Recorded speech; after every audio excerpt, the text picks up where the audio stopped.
성경은 다윗에 대한 내용이 아주 많이 나와 있습니다. 학자들이 연구한 바에 의하면 62장이 다윗에 관한 기록입니다. 절로 따지면 1118절이나 됩니다. 여러분 안 놀라시네요? 아브라함을 놓고 보면 아브라함은 14장입니다. 아브라함을 기록한 성경의 기록은 14장이고 요셉은 12장, 그리고 야곱은 11장, 그리고 엘리야도 11장 뿐입니다. 그런데 다윗을 기록한 성경 말씀은 62장이나 되고 1118절이 다윗에 관한 기록을 담고 있습니다. 성경에서 다윗에 관한 이야기를 중요하게 다루는 것은 다윗의 일대기, 다윗의 삶도 있지만 하나님께서 다윗에게 주신 오늘 이 언약, 그래서 이것을 다윗 언약이라고 부릅니다. 바로 이 다윗 언약에 대한 이야기도 성경은 많이 기록되어 있습니다. 시편에도 다윗 언약이 많이 나와 있는데요. 시편 89편 3절에 보면 주께서 이르시되 나는 내가 택한 자와 언약을 맺으며 내 종 다윗에게 맹세하기를 내가 내 자손을 영원히 견고하게 하며 내 왕위를 대대에 세우리라 하셨나이다. 보라 내가 그를 만민에게 증인으로 세웠고 만민의 인도자와 명령자로 삼았나니. 오늘 본문 말씀에 나왔던 다윗 언약이라고 불리는 이 말씀은 오늘 사무엘 하뿐만이 아니라 성경의 여러 구절에 다윗 언약에 대해서 기록하고 있습니다. 다윗 언약은 그만큼 중요합니다. 지난주에 다윗은 하나님 앞에 하나님, 나는 백향목에 거주하고 있는데 하나님의 궤는, 여호와의 궤는 휘장에 있는 것이 마음이 아파서 내가 하나님의 궤를 위해서 성전을 짓기로 마음을 먹고 나단 선지자와 이야기합니다. 그런데 하나님의 계획은 달랐습니다. 다윗, 네가 나를 위해서 집을 짓는 것이 아니라 내가 너를 위하여 너의 가문 전체 너의 자손에게 대대에 너의 거처가 되고 내가 너를 위하여 집을 세워주겠다고 하나님이 말씀하시며 나단 선지자를 통해서 주신 말씀이 바로 다윗 언약입니다. 오늘 다윗 언약 안에는 언약이라는 말은 사실 들어있지 않습니다. 오늘 사무엘하의 말씀을 보면 언약이라는 말이 없습니다. 그래서 다윗 언약이라고 부르는 것은 나중에 붙여진 이름입니다. 그런데 언약이라는 말이 없지만 이 말을 언약이라고 부르는 이유가 있습니다. 우리 다윗 언약에 대해서 기록한 시편 말씀 외에 이사야 55장에도 다윗 말씀 언약이 나오는데 우리 자막을 보면서 이사야 55장 3절 말씀 같이 읽겠습니다. 너희는 귀를 기울이고 내게로 나와 들으라. 그리하면 너의 영혼이 살리라. 내가 너희를 위하여 영원한 언약을 맺으리니 곧 다윗에게 허락한 확실한 은혜니라. 내가 너와 언약을 맺는다고 이사야 말씀을 하면서 어떤 은혜냐면 바로 다윗에게 허락한 확실한 은혜. 오늘 사무엘하 17장의 15절에도 나오는 은총이라는 말이 나오는데요. 여기서 은총 그리고 은혜, 이게 바로 헤세드입니다. 오늘 하나님께서 다윗에게 내가 너를 영원토록 나의 은혜, 은총, 이 헤세드를 너에게 다윗의 자손에게 베풀겠다고 약속하신 것, 그것이 바로 다윗 언약입니다. 그뿐만이 아닙니다. 사무엘 하에 나중에 다윗이 이 말씀, 오늘 나단이 준 그 하나님의 말씀을 생각하면서 이야기한 게 있는데 사무엘하 23장에 나옵니다. 우리 사무엘하 23장 5절 말씀 같이 함께 읽겠습니다. 내 집이 하나님 앞에 이같지 아니하냐. 하나님이 나와 더불어 영원한 언약을 세우사 만사에 구비하고 견고하게 하셨으니 나의 모든 구원과 나의 모든 소원을 어찌 이루지 아니하시랴. 여기 영원한 언약이라는 말이 나옵니다. 오늘 하나님께서 나단을 통하여 주신 이 은총과 은혜는 하나님의 다윗과 맺은 영원한 언약인 줄 믿습니다. 오늘 제 말씀의 핵심은 바로 이 다윗 언약이 다윗에게만 주신 언약이 아니라 바로 나에게 주신 언약인 줄 믿습니다. 신앙생활하면서, 믿음 생활하면서 저는 이 다윗 언약을 다윗이라는 말 앞에 제 이름을 넣습니다. 여러분도 그렇게 하시기 바랍니다. 그렇게 할 수 있는 이유가 있습니다. 그것은 제가 다윗과 같이 영성이 깊거나 다윗과 같이 훌륭한 사람이기 때문이 아닙니다. 제가 그렇게 붙일 수 있는 이유는 다윗에게 베풀었던 그 헤세드가 바로 저와 여러분, 우리에게 주신 헤세드이기 때문입니다. 그러므로 우리는 예수 그리스도는 인하여 담대하게 하나님이 다윗에게 베푸신 이 언약이 나에게 주신 언약이라고 담대하게 말할 수 있는 줄 믿습니다. 그러므로 오늘 저는 이 다윗 언약이라는 것을 통해 제목을 통해 하나님이 다윗에게 베푸신 언약이 무엇인지 은혜를 나누고자 합니다. 첫 번째, 다윗 언약은 성도가 누리게 될 새롭고 완전한 축복입니다. 다윗 언약은 우리 모두가 이제 누리게 될 새롭고 완전한 축복입니다. 다윗 언약을 통해서 하나님은 다윗을 통해 보여진 그 언약을 통해 하나님이 얼마나 다윗을 사랑하시며 또 우리를 사랑하시는지 분명하게 보여주고 계십니다. 하나님이 우리를 사랑하시는 그 사랑은 예수 그리스도의 십자가를 통해서 분명히 드러납니다. 하나님이 세상을 이처럼 사랑하사 하나님의 헤세드는 바로 지금 이 순간에도 우리 가운데 있는 줄 믿습니다. 우리는 때로 하나님의 은혜를 잊습니다. 우리는 세상 가운데 죄를 짓습니다. 그러나 하나님은 변함없이 이 자리에 계시며 하나님은 변함없이 우리를 보호하시며 인도하시는 줄 믿습니다. 그것이 바로 다윗 언약입니다. 하나님이 인도하시는 사람은 하나님의 은혜를 의지하게 되어 있습니다. 그런데 하나님을 의지하는 것이 그리스도인에게도 가끔 쉽지 않을 때가 있습니다. 그것은 바로 우리가 환경에 지배받기 때문입니다. 삶이 잘 되고 문제가 없을 때는 하나님의 은혜가 생각나고 하나님이 나를 사랑하시는구나라는 그런 마음이 들 때가 있는데 잘 해결되지 않을 때, 내 뜻대로 안 될 때는 하나님이 정말 나를 사랑하시나?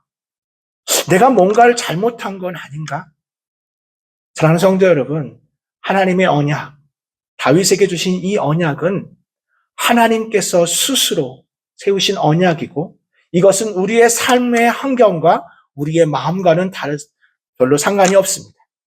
다시 말씀드리면 하나님의 언약은 바로 영원한 언약인 줄 믿습니다. 시편 25편 10절 말씀에 보면 여호와의 모든 길은 하나님께서 우리에게 주신 그 모든 길은 그의 언약과 증거를 지키는 자에게 인자와 진리로다. 여기 나와 있는 이 인자도 바로 헤세드, 하나님의 열정적인 언약, 하나님께서 세우시고 하나님께서 지키시고 하나님께서 끝까지 하시는 이 언약은 바로 헤세드의 언약입니다. 바로 그 인자와 진리가 우리가 걸어가는 모든 길 가운데 함께 하시는 줄 믿습니다. 유스를 담당하는 목사님께 들은 이야기인데요. 유스 아이들을 다 불러놓고 성경 공부를 하는 가운데 먼저 성경 공부를 하기 전에 기도 제목을 나누는 시간을 가졌다고 합니다. 그래서 한 사람씩 너의 기도 제목은 뭐니? 라고 하면서 기도 제목을 다 했는데요. 어떤 아이는 이제 학기 말이라 이제 시험을 봐요. 시험을 잘 볼 수 있게 해주세요. 뭐 여러 기도가 있었고, 근데 한 아이가 이런 기도를 했습니다. 최근에 우리 친척 중에 한 분이, 가까웠던 분이 돌아가셨어요. 그래서 제가 장례식에 이제 참여를 해야 돼요. 그래서 제 마음이 너무 슬퍼요. 뭐 그런 기도 제목을 하는 가운데 그 유스 담당 목사님이 그 학생에게 그래 그러면 한번 기도해 볼래? 한번 우리 같이 기도할 때 대표 기도를 이제 시킨 겁니다. 그 유스 아이가 기도를 하는데요. 그 기도 내용이 이렇습니다. 잠시 좀 머뭇거리더니요. 이 아이가 이렇게 기도합니다. 하나님께 감사해요. 하나님, 이 모든 축복들에 대해서 감사드려요. 그러더니 잠깐 머뭇거리더니 이렇게 기도했다고 합니다. 근데 하나님, 이 모든 그리 축복 같지 않은 축복들에도 감사해요. 그래서 이제 유스 목사님이 웃을 뻔했대요, 처음에는. 아이고, 아이가. 하나님, 이 모든 축복에 감사드려요. 그 다음에, 하나님, 이 축복 같지 않은 축복에 감사드려요. 네, 이 목사님이 그 이야기를 듣고 나서 한참 생각을 하더니, 이 기도가 정말 신학적으로, 그리고 정말 깊은 기도라는 걸 깨달았습니다.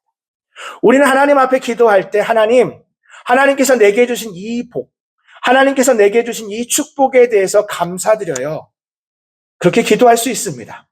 그런데 하나님의 언약, 다윗 언약, 헤세드를 기억하는 사람은 하나님, 이 축복에 감사드려요라는 것 외에 하나님, 축복 같지 않은, 내게는 전혀 축복 같지 않은 이 일들에 대해도 감사드려요.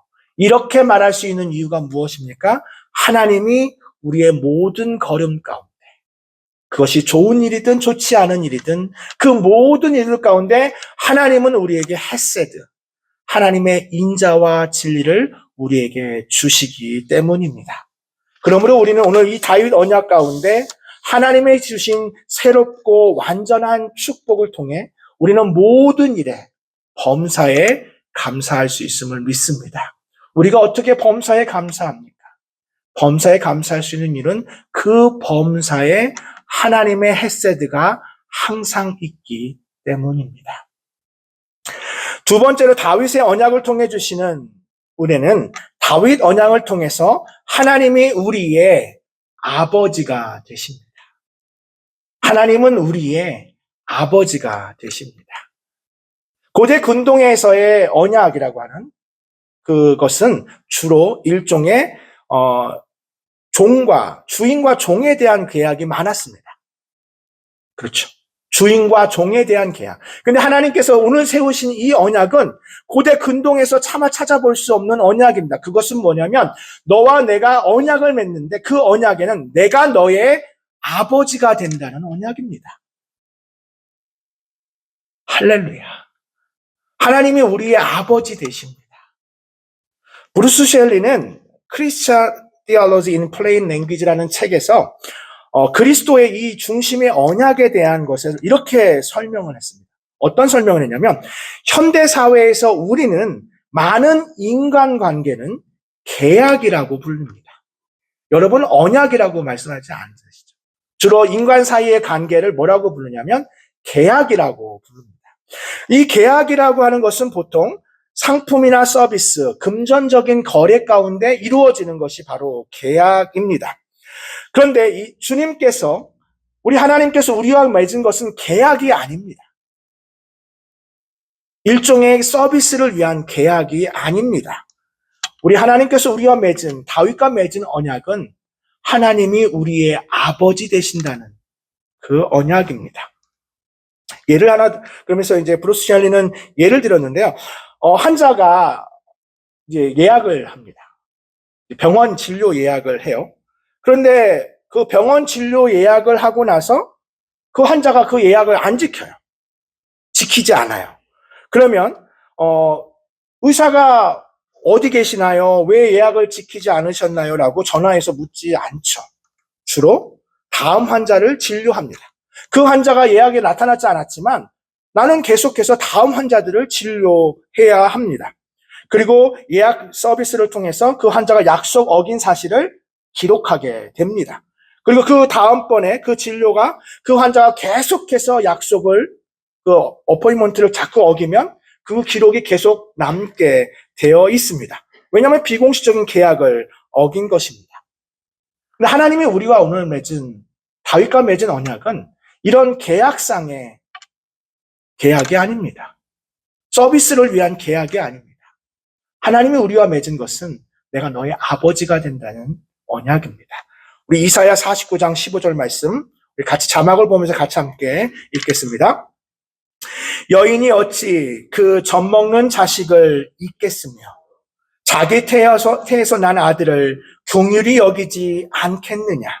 그들은 혹시 잊을지라도 나는 너를 잊지 아니할 것이라. 아멘. 하나님이 오늘 다윗과 맺은 언약이 다윗 언약의 핵심을 이사야 49장 15절은 이렇게 말합니다. 여인이 어찌 그 젖먹는 자식을 잊겠으며 자기 태에서 난 아들을 긍휼히 여기지 않겠느냐. 그들은 혹시 잊을지라도 나는 너를 잊지 아니할 것이라. 이게 하나님께서 우리에게 주신 언약입니다. 너희가 나를 잊을지라도, 너희는 그 하나님의 헷세들을 잊을지라도, 나의 자비와 인자를 잊을지라도 나는 너를 잊지 아니할 것이다. 내가 설령 죄를 범한다 할지라도, 내가 나를 떠난다 할지라도 내가 너를 볼 때는 죄인이 아니라, 계약을 어긴 사람이 아니라 여전히 너를 사랑하는 내 자녀로 보는 그 이유는 바로 하나님이 오늘 세운 이 다윗의 언약이기 때문입니다. 만약 자녀가 저녁 식사에 나타나지 않으면 부모는 그냥 넘기지 않습니다. 그래, 오늘 오지 않았구나, 그냥 늦게 오는구나 라고 생각하지 않습니다. 부모는 자녀가 어디에 있는지 알아보고 잘 있는지 확인하며 돌봅니다. 바로 하나님께서 오늘 이 다윗 언약에 주신 핵심은 네가 어디를 가든지 나는 너와 함께 있다는 겁니다. 한 사람의 실패가 관계 자체를 파괴하지 않습니다. 그것은 계약입니다. 계약은 한 사람이 파괴하면 그 계약은 더 이상 유효하지 않습니다. 그런데 하나님께서 오늘 다윗과 맺은 것은 계약이 아니라 언약이고 내가 너의 아버지가 된다는 것이기 때문에 이것은 파괴되지 않습니다. 그 언약의 신실함에 조건을 달지 않습니다. 무조건 사랑하겠다는 하나님의 맹세 언약인 줄 믿습니다. 그렇다면 아버지 되신 하나님께서 우리의 아버지 되신다면 좋은 것을 아낌없이 주실 줄 믿습니다. 때로는 그것이 내가 마음에 들지 않는다 할지라도 하나님이 내게 주신 것이 가장 좋은 것임을 믿음으로 보시기를 주님의 이름으로 축원합니다. 아버지 되신 우리 하나님께서 우리의 앞걸음을, 걸음걸음을 다 인도하실 줄 믿습니다. 마지막으로 이 다윗 언약을 통해 주신 하나님의 은혜는 다윗의 언약은 마법의 열쇠 같은 것이 아닙니다. 다윗 언약은 마법의 열쇠 같은 것이 아닙니다. 다윗에게 주신 이 언약을 다윗이 들었을 때 마음이 어땠을까요? 다윗의 마음이 어땠을까요? 말로 표현할 수 없는 기쁨을 주체하지 못할 것입니다. 그러나 다윗은 이 언약을 듣고 나서 다음 주에 우리가 보겠지만 다윗의 기도라고 불리우는, 다윗의 언약을 들은 다윗이 하나님께 올리는 다윗의 기도 내용이 있습니다. 다윗의 이 언약의 영원함 속에 다윗은 한 단어를 놓치지 않았습니다. 이것이 다윗의 영성이라고 저는 믿습니다. 여러분은 오늘 부족한 저를 통해 하나님께서 다윗 언약을 말씀하십니다. 하나님이 여러분의 아버지가 되시고 하나님의 영원한 헷세드로, 영원한 인자로 여러분을 사랑하시고 인도하시겠다는 이 귀한 축복이 어찌 우리가 감히 받을 수 없는, 자격 없는 우리에게 주신 이 은혜를 말로 표현할 수 있겠습니까? 그런데 다윗은 그 와중에 하나의 단어에 하나님이 주신 나단 선지자를 통해 주신 단어를 초점을 맞춥니다. 그것이 바로 무엇이냐면 14절 말씀인데요. 제가 한번 읽어드리겠습니다. 나는 그에게 아버지가 되고 그는 내게 아들이 되리니 그가 만일 죄를 범하면 내가 사람의 매와 인생의 채찍으로 징계하려니와. 여러분, 이 다윗은 다윗의 언약 가운데 이 말씀에 초점을 맞췄습니다. 우리 시브리서 12장 7절 말씀, 우리 자막을 보면서 같이 함께 읽겠습니다. 같이 읽겠습니다. 너희가 참음은 징계를 받기 위함이라. 하나님이 아들과 같이 너희를 대우하시나니 어찌 아버지가 징계하지 않는 아들이 있으리요. 징계는 다 받는 것이거늘 너희에게 없으면 사생자요 친아들이 아니니라. 이게 무엇을 말씀합니까? 하나님이 내가 너희의 아버지가 될 거야. 할렐루야. 전능하신 천지를 창조하신 하나님이 우리 아버지가 되신대요. 이보다 더 기쁜 일이 어디 있습니까? 그런데 하나님께서 다윗에게 하신 말씀은 뭐냐면 내가 너의 아버지가 될 텐데 너의 기도를 응답할 텐데 그러나 너에게 만일 내가 죄를 범하면 사람의 매와 인생의 채찍으로 때릴 거야. 오늘 히브리서 말씀은 이렇게 말합니다. 징계는 다 받는 것이거늘 너희에게 없으면 뭐라고요? 사생자요 친아들이 아니니라. 하나님의 자녀라면 하나님은 때에 따라 징계하십니다. 그런데 그 징계는 엘리 제사장과 사울에게 한 징계와는 다릅니다. 아버지가 자녀를 징계하는 것은 계약상의 파괴를 해서 그 계약을 파괴했기 때문에 벌을 내리는 것이 아니라 아들이기 때문에 자녀이기 때문에 하나님이 주신 은혜인 줄 믿습니다. 그런데 이것을 잘못 이해하면 이스라엘 백성들이 그랬던 거예요. 다윗 언약을 이스라엘 백성들은 지금도 좋아합니다. 이스라엘 국기에 보면 지금도 별이 있죠. 그것이 바로 다윗의 별이라고 불립니다. 하나님께서 이스라엘과 맺은 언약, 다윗과 맺은 언약을 이스라엘 백성들은 어떻게 생각했냐면 만병통치약, 백지수표와 같이 마법의 열쇠 같은 것으로 표현한 거예요. 아, 이제 하나님이 나와 함께 하시겠대. 하나님은 내 기도를 응답하시겠대. 하나님은 우리의 아버지 되어주신대. 너무 기쁜 나머지 그래, 이제 나는 내 마음대로 살아도 괜찮아라고 하는 잘못된 생각을 가지고 있었습니다.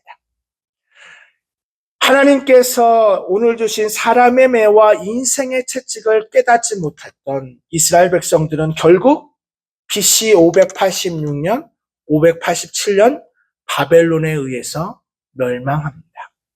바벨론에 의해서 멸망될 때 이스라엘 백성들은 예레미야를 통해서 주신 하나님의 메시지를 무시합니다. 예레미야가 이렇게 선포합니다. 하나님께서 바벨론을 통하여 예루살렘을 공격할 것이다. 너희는 막아낼 수 없을 것이다. 그때 이스라엘 백성들은 다윗의 언약을 생각합니다. 다윗의 언약을 생각해서 무슨 말이야? 지금 우리가 있는 이 예루살렘 성은 시온성, 다윗성이야. 하나님께서 다윗과 언약을 맺었는데 감히 누가 그것이 바벨론이든 그것이 아수르든 그 어떤 나라도 우리를 공격할 수는 없어. 그들은 하나님을 의지하지 않았습니다. 그들은 애굽을 의지했습니다. 애굽이 우리를 구해줄 거야. 그러면서도 뭐라고 말합니까? 하나님이 바벨론에 의해서 예루살렘 성을 함락시키지 않으실 거야. 그럼 하나님 앞에 어떻게 해야 되죠? 하나님 앞에 기도하고 하나님께 구해야 되는데 하나님께 구하고 기도하지는 않고 하나님이 결코 다윗성을, 이 시온성을, 다윗의 언약이 있는데 함락되지 않을 거야. 그리고는 뭘 하죠? 애굽에게 가서 의지하며 애굽에게 도움을 요청합니다. 그들의 그 믿음, 그들의 그 잘못된 신앙을 하나님은 아버지가 자녀를 혼내는 것처럼 오늘 본문에 나와 있는 것처럼 사람의 매와 인생의 채찍으로 다루실 때가 있다는 겁니다. 그러나 이것은 하나님이 이 언약을 파기한 것이 아닙니다.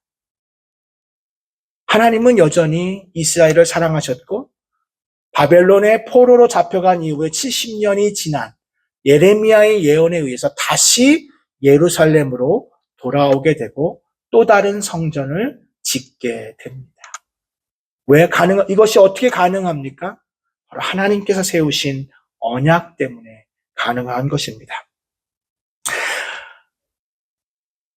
하나님께서 사랑하시지만, 하나님께서 우리를 너무나 사랑하시지만, 하나님은 우리를 사랑하시기 때문에 오늘 본문에 나와 있는 것처럼 사랑의 매를 드실 때가 있는 겁니다. 그걸 통해서 하나님이 원하시는 건 뭐냐면 바로 하나님의 형상을 닮은 우리가 하나님을 닮기를 원하십니다. 우리 인생의 고난, 우리 인생의 어려운 문제들, 하나님께서 그 문제를 볼 때마다 거봐, 너 잘못했지?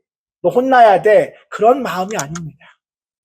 하나님이 우리에게 주시는 인생의 채찍은 하나님 마음이 더 아프신 겁니다. 여러분 자녀를 교육할 때 자녀를 심하게 혼낼 때가 있죠. 자녀에게 가끔 교육의 방식에 따라 사랑의 매를 들 때도 있죠. 그럼 누가 더 마음이 아픕니까? 부모의 마음이 더 아픕니다. 하나님께서 우리에게 다윗에게 이 언약을 통해서 우리에게 주신 것은 하나님이 우리를 통해 그 징계를 통해 하나님을 더 닮아가기를 원하신다는 겁니다. 왜냐하면 우리는 하나님의 형상을 따라 지음받은 존재이기 때문입니다. 하나님의 형상을 따라 지음받았는데 하나님을 닮아가기보다는 세상을 닮아가는 우리의 모습. 제가 자주 인용하는 책이긴 한데요. 그 책에 신재용 목사님이 페이지 처치라는 책에서 장갑 이야기를 했는데 제가 참 감동 깊게 읽었습니다. 여러분 장갑 아시죠? 장갑을 보면 장갑은 최대한 손의 모습에 가까워야 합니다. 맞죠? 장갑이 손의 모습과 전혀 달라요. 그것을 우리는 벙어리 장갑이라고 합니다. 손의 모양과 가까울 때, 가장 가까울 때 그 장갑이 비로소 의미를 갖게 됩니다.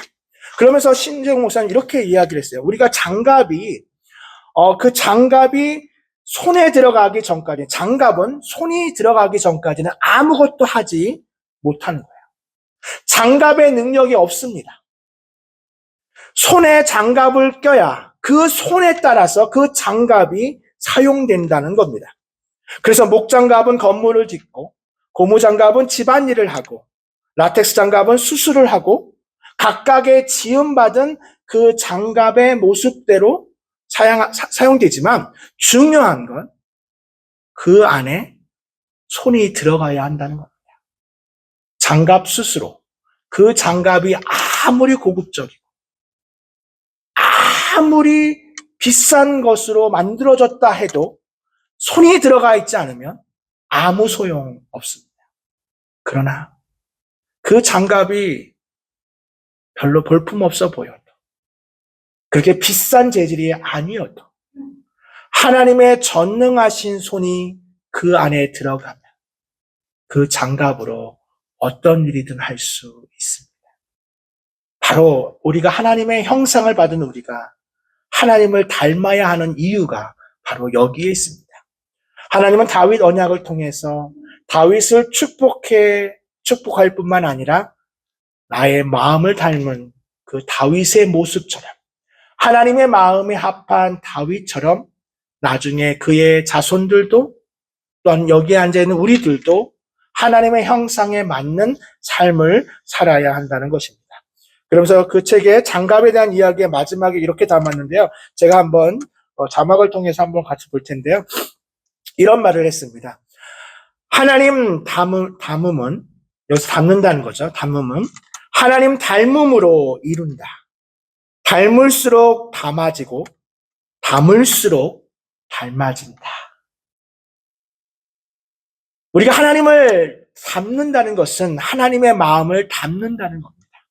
하나님의 마음을 담으면 하나님을 닮아지고요. 하나님을 닮으면 닮을수록 하나님의 마음이 담아지게 되어 있습니다. 바로 오늘 우리 다윗 언약을 받은 우리, 바로 그것이 우리의 삶의 모습이 되어야 할 줄 믿습니다. 말씀을 마치겠습니다. 오늘 다윗 언약은 사무엘서 전체의 중요성뿐만 아니라 성경 전체의 이 다윗 언약은 무엇보다도 중요합니다. 하나님께서 나단 선지자를 통해 주신 이 다윗 언약은 바로 오늘 우리에게 주신 언약입니다. 그래서 저는 아까 말씀드린 것처럼 이 이름 앞에 감히 우리의 이름을 넣을 수 있는 것은 바로 우리의 모습 때문이 아니라 하나님께서 세우신 언약 때문입니다. 하나님의 헤세드, 하나님의 은혜와 은총이 지금도 이 자리 가운데 있는 줄 믿습니다. 그러므로 우리는 새롭게 누리게 될 이 완전한 축복, 아버지 되시는 하나님께 순종하며 기왕이면 채찍맞지 않고 마법의 열쇠 같은 잘못된 신앙생활 없이 끝까지 인내하며 경주하며 하나님의 뜻을 이루는 저와 여러분 되시기를 주님의 이름으로 축원합니다. 기도하겠습니다. 사랑과 은혜가 많으신 하나님, 오늘도 다윗 언약을 통해서 우리에게 주신 하나님의 은총, 하나님의 은혜 헤세드를 보여주시니 감사합니다. 이제 이 땅을 살아가면서 다윗의 언약을 통해 주신 이 언약을 기억하며 이 일평생, 아니 주님 다시 오실 때까지 사랑과 순종으로 하나님과 닮아지는 하나님의 모습을, 우리의 형상 가운데 주신 하나님의 모습을 닮아가는 우리의 신앙생활 되게 하여 주시고 우리의 걸음걸음이 하나님이 기뻐하시는 걸음 되게 하여 주셔서 우리 주님께서 보여주신, 다윗이 보여주신 신앙생활을 하며 살아가는 우리 모두가 되게 하여 주시옵소서. 감사드리며 우리 구주 예수님의 이름으로 기도합니다. 아멘.